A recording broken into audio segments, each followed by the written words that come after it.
All right. I believe we are live in the Facebook group, Travel Bosses. What is up, baby? It is Hump Day. Hump. Baby, it's Wednesday, and I'm live here with you guys at 7 p.m. Central on a Wednesday night, guys. I'm super excited to be here, guys. Stay with me. Like a bit of Sam Smith? All I need. You guys like it, right? Anyway, guys, super excited to be here with you tonight, guys. I am talking about a topic that is not comfortable for me. I'm going to just turn off Alexa. Alexa, stop. Appreciate it. All right, rock and roll, guys. So we're going to get into tonight, guys. Guys, just tell me right now, if you are watching me, coming in from around the world, if you guys are recording somewhere around the world, hashtag replay, also tell me where you're coming in from, guys. Guys, if you are listening, you're a travel boss. You're a travel boss. You like to travel, like to be your own boss. You like to travel the world, experience and create amazing memories with loved ones and friends around the world. But you like to be in control of your life. You like to be that entrepreneur, to try new things, to be out there, be vibrant, be spontaneous, have spontaneous freedom. I love those words, spontaneous freedom, baby. All right, I am excited. And so tonight, guys, I'm going to just share with you a little bit of a backstory on how I got started as an entrepreneur. Okay, and when I was 11 years old, I actually was working at a Saturday fruit and vegetable market, you could call it, or like a hippie market, we call it in Australia, where a bunch of hippies and a bunch of people come together on a Saturday and sell their fruit and veggies and a whole bunch of other gadgets on this like dirt hill, right? And from 11 years old to 15 years of age, I was selling fruit and vegetables, not just any type of fruit and vegetables, organic, certified fruit and vegetables. Now I had to get, my lingo, my tongue, my words right with the different type of potatoes, the different type of cabbages, the bean shoot, the spinach, not just regular spinach you see in a regular bag. I mean spinach from the ground. Like they had like bean shoots coming out of them. They like had dirt around them. They had grubs in them. Sometimes you would find like bloody bug eggs laying inside. Like they were having babies in my veggies. That's how real and organic they were. All right, and you might be having a laugh on there. Just tell me in the comments below, guys, if you're having a bit of a laugh with me. Guys, if you guys don't see on this live stream, there'll be a link that says streamyard.com/Facebook.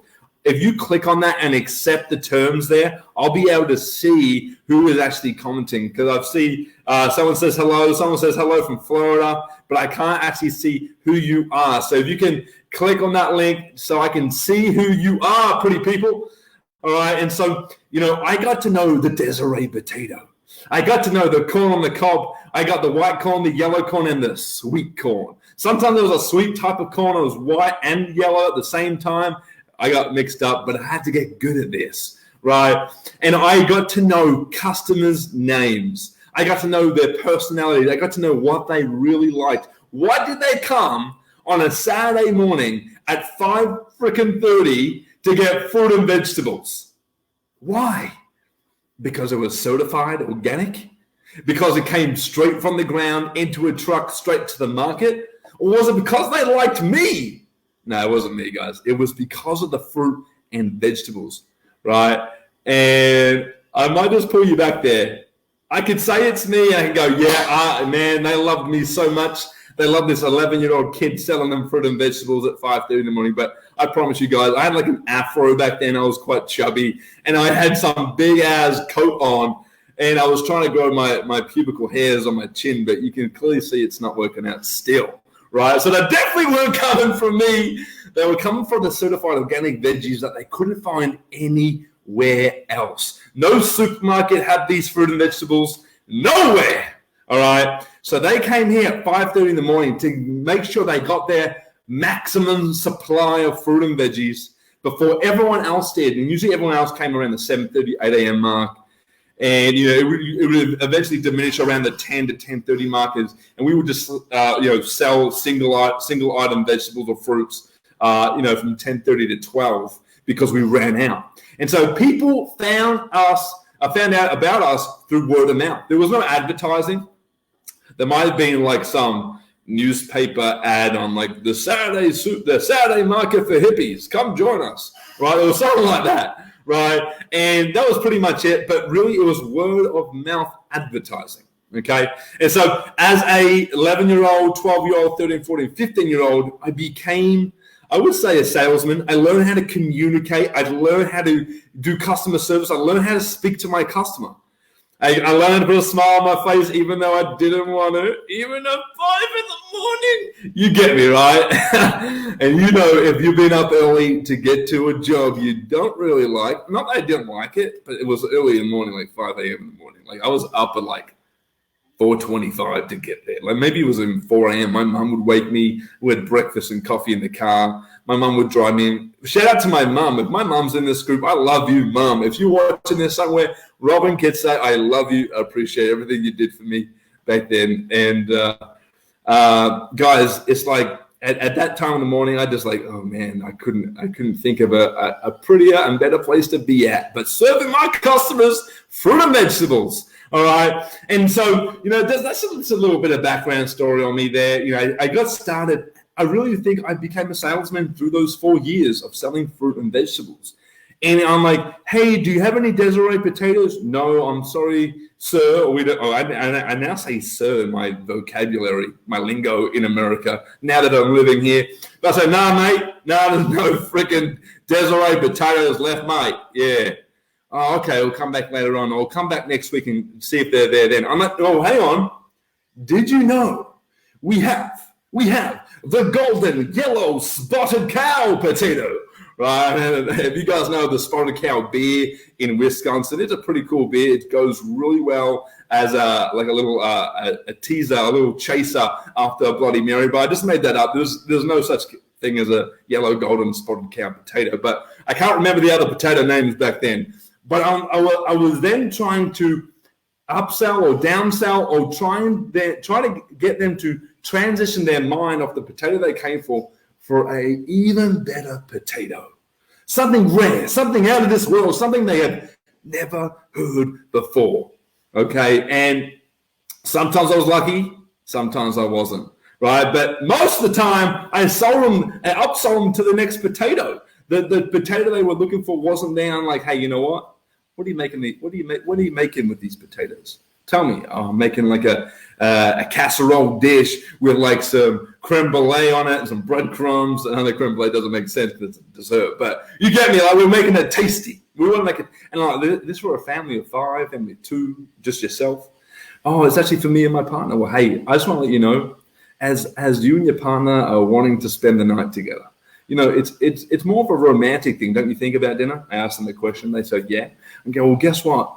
These golden spuds, we call them spuds in Australia. These golden spuds are smooth and creamy when you cook them, when you boil them, when you put a bit of butter in them, when you slice the potato and you layer a piece of butter that soaks within the potato particles.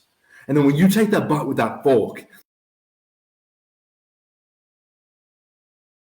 and your partner looking yourself right in the eye, and you go, isn't that a good potato, baby? And it's smooth, it's creamy, it's buttery, and you want to get intimate. You're like looking at them, looking at each other in the face. You're telling them, oh, that's a good potato. And then when they say that to themselves in their mind, they go, damn, that Nick guy, that 11, 12, 13, 14, 15-year-old kid sold me some good potatoes. I like him. I trust him. He has credibility with me right now. He needs to build a relationship because they put their faith in me and I served them a great product, right? And so as this journey went on, I left the fruit and vegetable industry at 15 years of age, decided to go into the bike industry. I became a push bike fan, a push bike mechanic. I was the skate park and the dirt jumper professional. I was at every skate park, every dirt jump, doing flips, backflips. No, I'm only joking, guys. I never really got the chance to do a backflip. I was too much of a scaredy cat. But I was there all the time. I had the best bike, and I made sure I knew everything about everything. Okay, and so for a good chunk of my life, pretty much up until the age of 18, I rode my bike. I rode my BMX every morning, every evening. I did dirt jumps. I got mountain bikes. I got road bikes. I would spend my whole weekend, and I would get up at like 5 a.m. to get to the skate park or to the dirt jumps at like 7 a.m. before everyone else did. Can you see the pattern now, guys?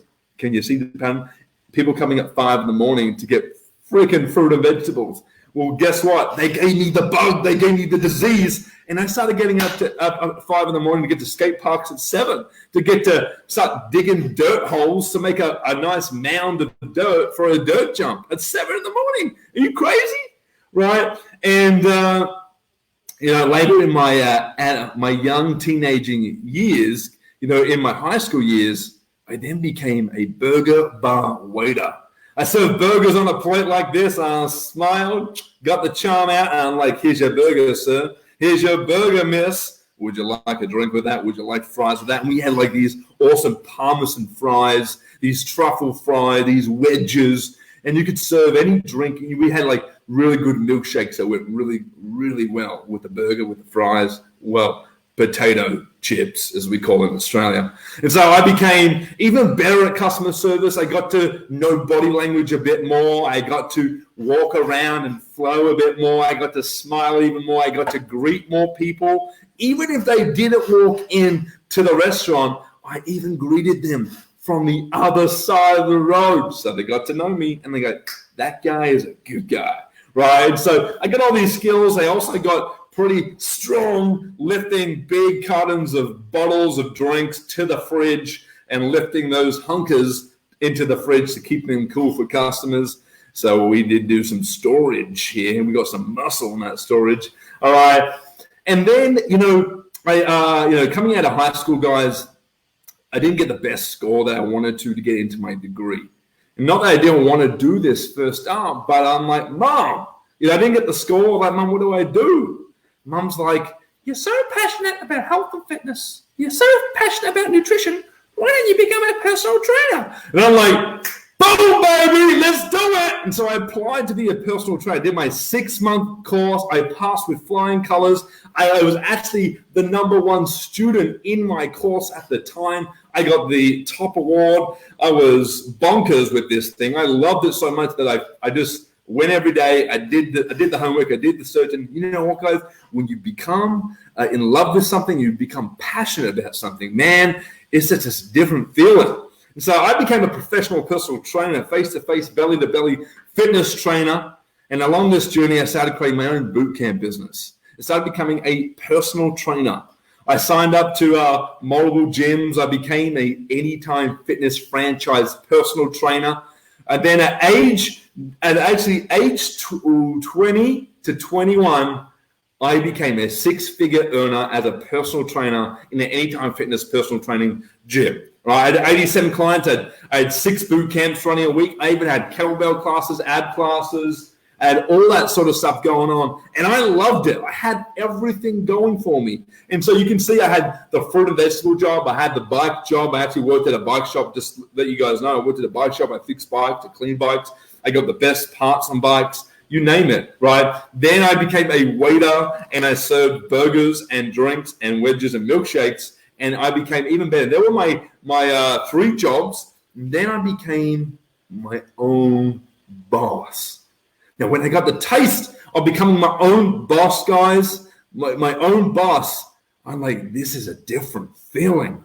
I became an entrepreneur on that day. When I started my own boot camp business, which turned into my personal training business, I then got a personal training mentor, which helped me scale my business in such, I believe it was 6 or 7 months to a 6-figure business at age 20. At age 20. And if you know what 6 figures is, it means a lot of zeros for a 20-year-old, for a 21-year-old. That's still a lot of zeros for an average person today. And because I was so obsessed with it, I became really good at it. And as you guys know, we started at $5 5:30 in the morning, 5 a.m. at the fruit and vegetable market. We started at around 5 in the morning, 7 in the morning at the dirt jump skate park. And I started early at the bike shop. I ended up doing morning shifts. It was a little bit later. It was more of an evening shift, Friday night, Saturday nights. That's when the burgers and drinks are served. So it was more of an evening thing. But getting to become your own boss, your boot camp business, your personal training business, and I was starting at 4:30 in the morning, guys. 4:30, guys, man. 4:30 to 11, Monday to Saturday, maybe even Sundays. 100 hours plus per week. Yes, I was making great money, but I became time broke. I got that disease you guys might already have or might have had in the past before COVID-19 or might be going back into it soon. I had something called time broke-itis, right? And so when I became my own boss, when I became an entrepreneur, when I officially stated that I am the boss of me and no one else, I'm like, I can't ever go back. And so as soon as I became a successful personal trainer, a six-figure earner in my fitness business, I got introduced to network marketing. Network marketing introduced me to personal development. Personal development expanded, blew up my mind. And at the time, I was also working for another gym. And this was in 2016. And from January to March, I worked for this gym owner. He was a lion, I was a lion. He wanted to do it his way, I wanted to do it my way. And two lions in a cage don't ever work. One always has to win. And due to the fact, not that I could eat him alive, but it was his gym. And unfortunately, he won and he fired me. He fired me. I worked there for 3 months. I did marketing. I did sales. I did membership sales. I did cleaning. I was a personal trainer. I was a boot camp instructor. I did everything. I put even flyers on cars in the train station car parks. I did everything. But I said, when I got to the cleaning part of the job, I was like, why am I cleaning for this guy when I could be working on my own business? And that really ticked me off. It pissed me off, guys. And so we started like fighting back and forth, and eventually I got fired. And that was the peak moment. That was the changing moment of my life. And I drove home with such furiosity. There's no such thing as furiosity, at least I don't think so. Curiosity. I was furious. I was angry. I was like, I'm going to kill someone. I drove in my car. I speeded. Like it was like 40 miles per hour, and I was going 80. And I speeded home, and I'm sorry for the pedestrians. I drove by quite friskly, right? I drove home. I slammed the door of my bedroom. I pumped the beats. And I got on the whiteboard and I said, what do I have to do from March 2016 to June 2016 to go travel the world and go online with my business? Now, as I had this six-figure business, as I was building my personal training business, you might have heard my story somewhere else, but I actually traveled to 47 countries during this time. Just to keep this short, I always wanted to travel and I always wanted to make money while doing it. And I found a way. Network marketing and online personal training with personal development. Boom, that was my like gold mine.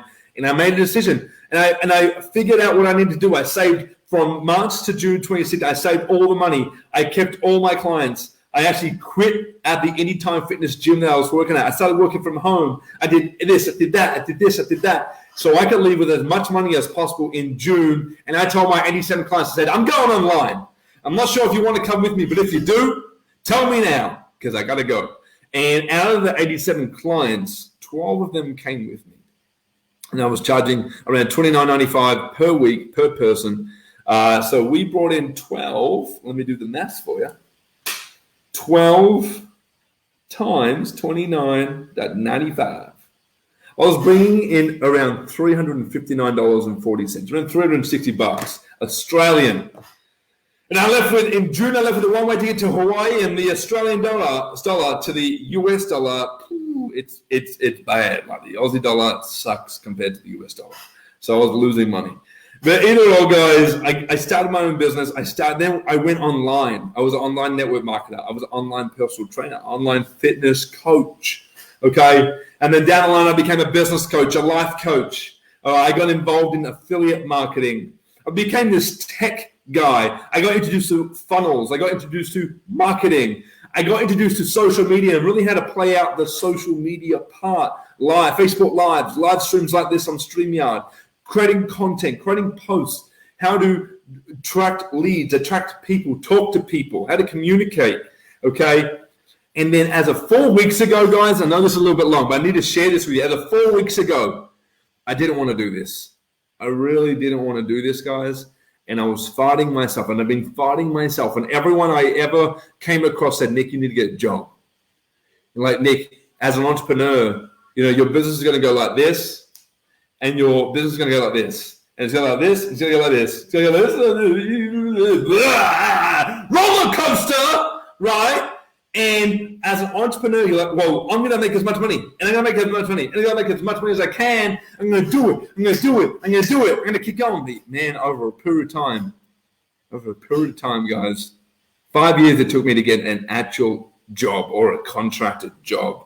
That I actually started the last 4 weeks ago, just about 4 weeks ago, guys, I started a contracted job with InstaCart. You guys might know of Uber. You guys might know of Lyft, or similar businesses out there. And Instacart is pretty much the Uber for food shopping. I go to a supermarket, I swipe the order, I get paid, I put food in a cart, and I deliver it to a door, right? Pretty simple, pretty easy. I don't have to think about it, but I didn't want to do it. My mentor said, do it, Nick. You will thank me after. My wife said, do it, Nick. You'll be less stressed. Everyone I was talking to said, just give it a shot. Try it out. There's no harm, okay? And so as an entrepreneur, guys, if you guys are entrepreneurs listening to me, tell me in the comments you're an entrepreneur. And you guys know if you're an entrepreneur, that business can go so well, and then it can crash overnight. It can stop the next day. It can stop in a week. Everything you built in 12 months could be gone. Just like that. It can happen anywhere in any business. I'm not pointing to any business. This is any business. And so when I started Instacart, I had this major epiphany. And again, guys, I didn't want to do this. I didn't want to wake up at 6 a.m. to go push trolleys or shopping carts, fill it with food, okay, back to the fruit and vegetable job, and bloody throw it at someone's house on a doorstep and knock and go, thank you, bye, and go. But something hit me, guys. Something really hit me, and I want to just share with you this valuable lesson as an entrepreneur, because you guys are entrepreneurs out there, and as an entrepreneur, we know that cash flow can go really well, residual income can go really well, and every other income we have can go really well, but it can crash and burn, just like that. And so the epiphany I had, guys, is, you know, I still want to focus on my business. I'm still doing my businesses every day. I have maybe spending a little bit less time on it, but I'm spending more intense time, a more closed up time on my business, more intense, more immersed, more intentional. Okay, so I'm getting more out of it in this small period of time. But what Instacart and what having a job, if you want to call Instacart a job, is not really a job, it's more of a contracted job, self-employment still in a way. Okay, but Instacart gave me the epiphany that when your business is bad, or when your business is going down, or when there's not producing enough income for you to sustain your bills, your lifestyle, you and your businesses, then you need cash flow. How can you get stability cash flow? How can you bring in stability cash flow? A job. Maybe something like Instacart, Uber, or Lyft, something that you can just switch on and switch off. And so for the last 26 days, to be precise, I've been doing Instacart every single day from 7 a.m. to around 1 p.m. every single day, Monday to Sunday, for the last 26 days. I've been bringing around, on average, around $770 to $800 per week. Okay, that's an astonishing large amount of money for a household, for an individual, for an entrepreneur. And so you guys know, and I didn't want to admit it. I didn't want to admit that it was sucking ass, and that my cash flow, our business income, wasn't where we wanted it to be. And so I needed to pick up some other duties, self-employment role, just to bring in some cash flow. And what the epiphany went off is like how we can keep creating constant cash flow. Constant cash flow is key. How can you just have constant cash flow, guys? Really write down this. Write it on paper. Write this. Tell me in the comments, guys. If you are watching live or as a recording, tell me if you got a job right now. Tell me if you're doing something like Uber, Lyft, or InstaCart. Tell me if you have your own business. Tell me if you're an entrepreneur. All right. Tell me if you're a travel boss. Right. Tell me all this, because this was going to help me communicate with you guys, and I want you to get as much value out of this as possible. And so the epiphany I had was constant cash flow. Constant cash flow. Okay. And having constant cash flow, business is going great, but I still had cash flow coming in here. Business is going bad, I still had cash flow coming in. Business is going great, I still had cash flow coming in. Business is going bad, I had cash flow coming in. And boom, oh my God, boom, baby, constant cash flow. And so when things were going great or things were going bad or worse, I still had constant cash flow. And with that constant cash flow, we can still pay for bills. We can still pay for food. We can still invest in our business. We can still fix our problems. We can still be less stressed. And we could live more comfortable, okay, with constant cash flow. That's a real message on this call, guys. There's constant cash flow, okay? And talking about cash flow, I want to talk about something called the cash flow quadrant, baby. All right. And so I'm going to share my screen with you right now so you can actually see this. I'm going to share my screen. Hang on. Share the screen. Okay. Let's see if you can see my screen. Maybe you can't see that. Hang on. Sorry, guys. Let me try that again.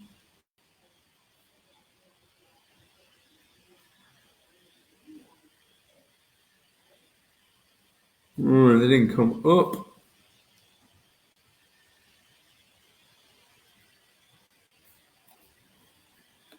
All right. I think it's working now. Yep. All right. Rock and roll, guys.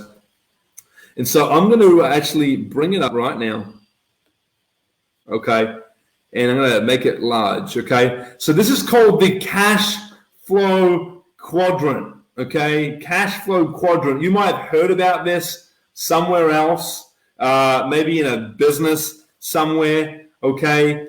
You might have heard this from an entrepreneur, mentors, coaches, somewhere online, okay? And I'll bring this up real close. Hang on. I'll minimize it for now. Maybe I'll just, I'll leave it right there. But you can see it, right? The cash flow quadrant, 4 ways to produce income. And I want you to get this: linear income versus leverage and residual income. Okay. So what is linear income? Linear income comes from a job, for example, as an employee. You rock up at the job, you get paid. You don't rock up the job, you do not get paid. It is linear. You rock up, get paid for the time, come back home, don't get paid, right? It's linear, okay? And I'm going to go through some other steps here when it comes to leverage and how to produce a residual income. Okay, leverage income is leveraged from other people's efforts to create something called a residual passive income. And the question I want you to ask yourself right now, if we all have reoccurring bills, or in other terms, residual bills, Netflix, Hulu, Prime Video, Amazon Prime, your food bill, your gas, your oil changes, your insurance, mortgage, rent, you name it, everything. We have residual reoccurring bills. Why don't you have residual income? And so this was a mind-boggling moment for me, guys, when I found out about this. Okay, and so you can see there in the very left-hand corner at the top, it says, E for employee, you have a job. There is no leverage here as an employee. Again, guys, there's nothing wrong with being an employee, okay? There's nothing wrong. You'll understand what I'm talking about very shortly. You have a job, there's no leverage. This is around 5% wealth right here. 5% of the population is 5% wealth right here. All right, and so it is determined of the amount of active work to produce income. The amount of active work determines income. So you're still trading right here as an employee. You're trading your time for money, okay? For money. And I'm going to just come back. I'm going to make this larger, guys, so you can just see it full screen, because this is going to be even better for you guys. I want to make sure you understand this, okay? So I'm going to go back to full screen, okay?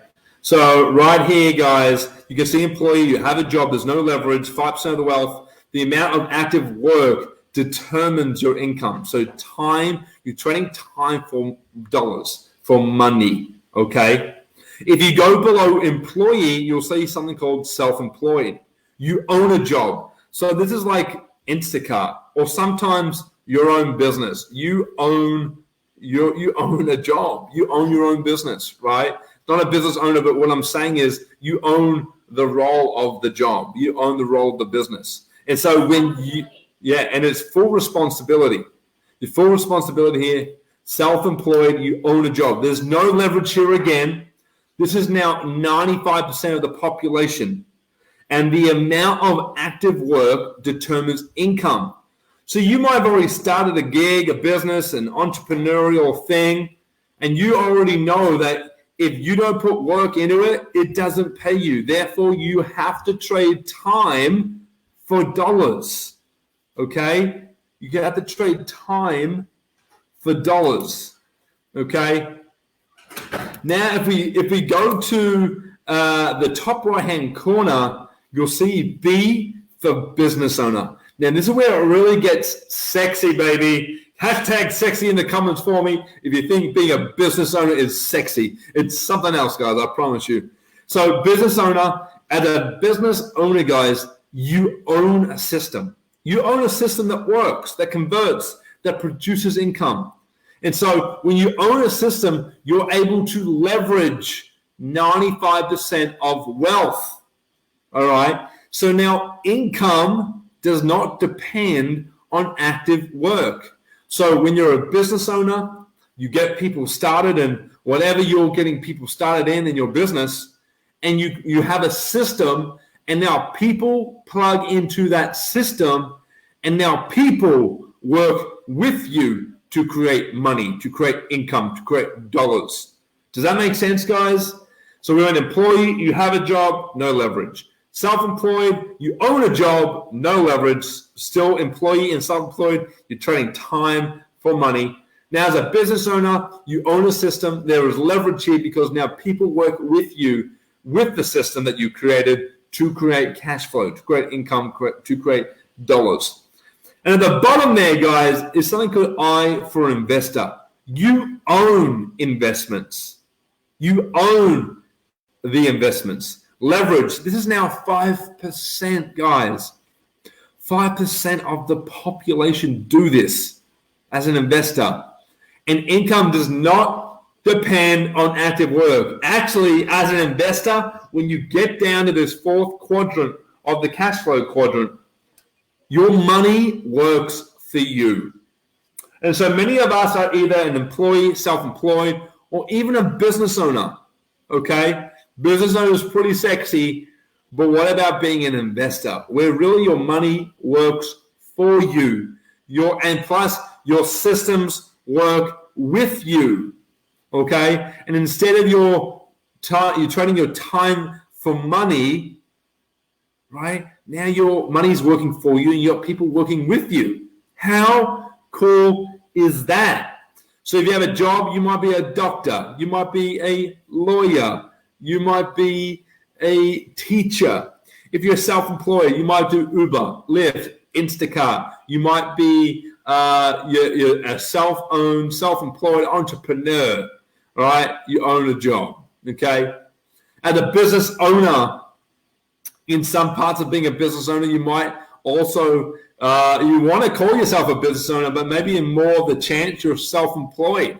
Maybe it's just you right now in your business owner system that's trying to create this leverage. And until you build the people to work within the system, then the people will work with you to create income. Okay. And then, when it comes to an investor, guys, you can think about investments, investing your money into investments, into shares, into stocks, things like that. But how about this, guys? What about if you had a business system that was on automation and you just put money in like an investment, but then your money works for you and produces more money? And when I like to say, your money creates babies, then those money babies create more money babies, and babies have babies. Do you like the sound of that, guys? Oh yeah, baby money, money baby, money baby, baby money, right? And so, guys, you really, at the end of the day, if you want to own your life, you want to have time freedom, you want to have money freedom, you really want to be on the right side of the cash flow quadrant. This is where you can have your time back, where it's not reliant on your time, trading your time for money. Okay, this is when you're on the beach and you get paid for being on the beach because you have a system, you have people working with you, and your money is producing money, cash flow. All right, guys. So I hope that makes clear sense right there. And I'm going to come back to the screen. Okay, guys. So rock and roll. So right here, I'm here with you guys, and I get the whiteboard behind me. Okay, and as an entrepreneur, okay, I'm going to put this out there, and as a job. So with the job, J for job, okay, this is linear income. It's stability.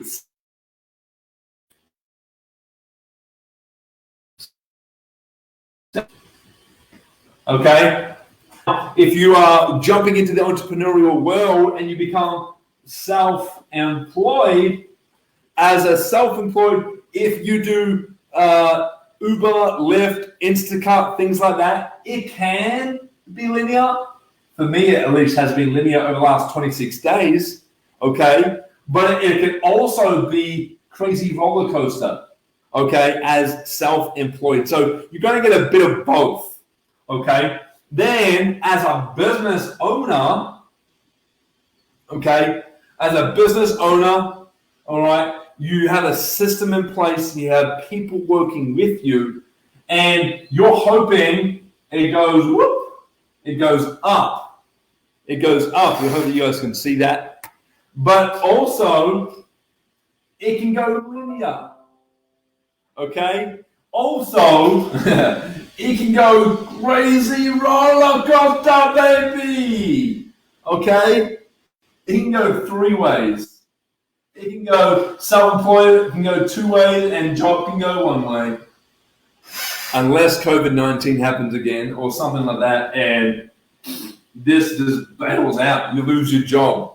Unfortunately, guys, like my wife, she's a full-time dental hygienist, and she hasn't been able to work while during COVID-19 until, as of yesterday, she's now back at her job. So even though we had stability income, something like a global recession or a virus or a pandemic or really a world economy reset, this can conk out and you won't have any stability income. And so maybe things like Uber or InstaCart can help you out and bring in cash flow. Or maybe like a delivery pizza company, something like that, right? Uber Eats, okay? And then we have investor, okay? And hopefully you guys can see that. And I'll write it up first if you guys can't see that. And as an investor, okay, obviously you're putting your money into something that works. That's something that converts. And obviously you can't control it.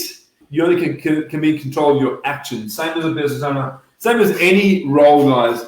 And again, you obviously as an investor or as having a system that produces money, produces babies, money babies, those babies have babies, and those babies have babies, and more money makes more money, right? You're like, doom, doom, doom, doom, doom, cash flow, up, increase, cash flow, increase, baby, woo, 10, 100,000 million %, right? Nice, right? But you also know, guys, that stocks, investments, automated systems, for whatever reason, can go downhill too.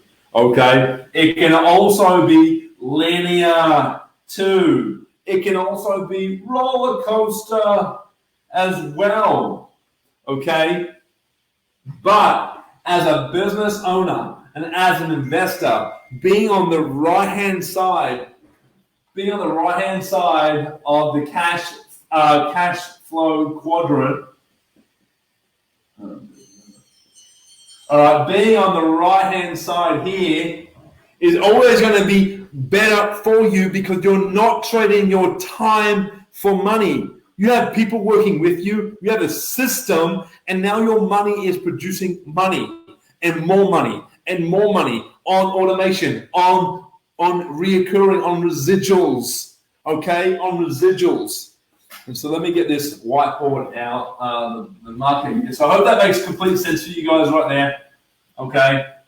And really, what you guys want, how could we look this out?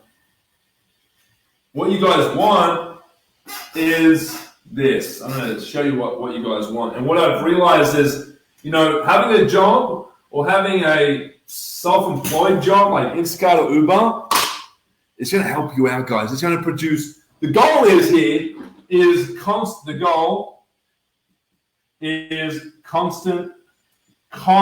guys. Constant means it don't stop. Constant cash flow. Cash flow is king. Okay.